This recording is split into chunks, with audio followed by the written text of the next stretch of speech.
So I'm here today to talk to you about Zoom, in particular, delivering your lessons online via Zoom and our top 5 tips to keep in control of those meetings. Okay, so I'm going to go in with my ultimate top tip. If you take anything from this video, this is something that you should be doing. Mute your participants upon entry. Now, I don't know about you, when I first started using Zoom, whether it was 5 people or 20, the one thing I found was lots of people talking over each other and lots of background noises was absolute chaos. Nobody is listening to you. All they can hear is Karen's dog barking in the background. So if you take anything, mute participants on entry. Because participants are muted, how do you know people are following and that they're actually listening to anything that you're saying? The non-verbal cues are great for this. So this will look a little something like you can see on my right-hand side here. Same goes for any participants that you have. Go through at the start with your pupils, let them know where they are and how they can use them. Little simple check-ins throughout your lesson just to say, hey, everything okay? Everybody can hear me. Oh, great to know that people are on board and they can hear what you're saying. Next thing is you need to know who's actually attended your lesson. So make sure that you take attendance at the start of your meeting, whether this is using your waiting room. So as you can see, I'm hosting this meeting. At the top here would show my waiting room as people try to join that meeting. You can do it then, or when people join the meeting, you've got your little chat option on the bottom here. Get the students to pop you a message and let you know that they've arrived. It's really important that you let pupils know that when they are joining the meeting, that they join with their first name and their last name so that you know who is in the meeting. Next thing I've got for you is sharing your screen. Now, it sounds so obvious, but Zoom meetings can be long. So how are you gonna keep them interactive? This is a really great thing to use. There's lots of different things that you can share. So I've clicked on my share screen here. I can share my desktop with you. I can share things like my whiteboard.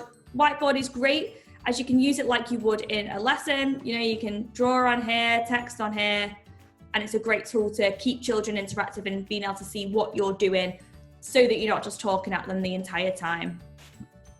Get all those set up before your meeting though. Make sure your desktop is ready. You have your different tabs open. You might have a Word document open. You don't want to be scrambling looking for things when you're on a Zoom meeting.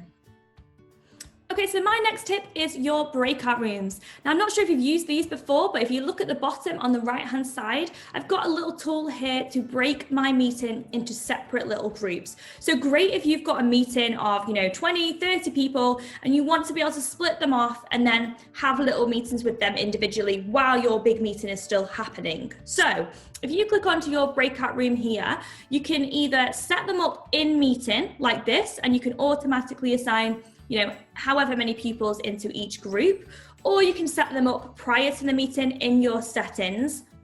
And in that setting, you can actually select who you want into each meeting group, or I can manually put people into groups by selecting the manual option here.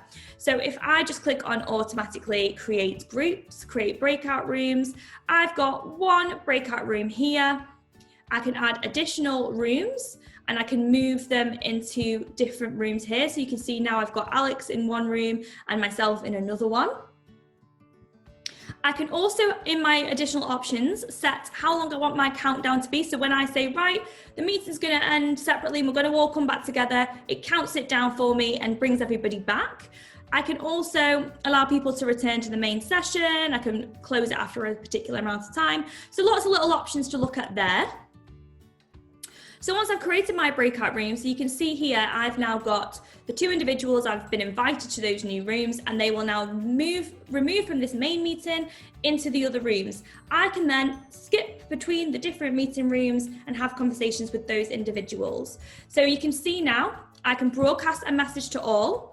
So I could type in, hello, or this meeting is gonna be back together in the next 5 minutes, or make sure you're discussing about this. And if I press broadcast, that's going to send a message to everybody on that particular meeting room. So when I press that stop meeting and bring everybody in, it's going to give them a little countdown to join that room, and they can either wait till the countdown is over or they can leave straight away and it'll pop them back into the meeting altogether. So they are my 5 top tips that I have learned personally from delivering all my training online since lockdown. Hopefully it's been useful. If you have any questions or you need help with anything, give us a shout and I'm happy to help. And good luck.